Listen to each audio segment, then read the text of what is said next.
पुरुणी छक निकटस्थ जातीय राजपथरे अजना गाड़ी धक्के बाइक आरोही मृत्यु।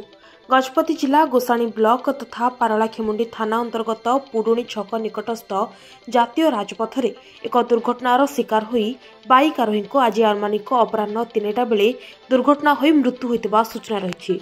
सूचना अनुसार राज सीतापुर ग्रामर 45 वर्षीय देवलाल पंडा बाइक जोगे पारलाखेमुंडी निज ड्यूटी करने को आसुथिबा बेले केही जणे गाड़ी धक्का दे चली जाइछि। गुरुतर आहत अवस्था स्थानीय लोके तांको पारलाखेमुंडी जिला मुख्य चिकित्सालय को आनिथिबा बेले से गुरुतर थिबा जानी तांको श्रीकाकुलम नेबा पई स्थिर करा जायथिला। हेले से पारलाखेमुंडी जिला मुख्य चिकित्सालय रे चिकित्साधीन अवस्था रे मृत्युवरण करिसेंती।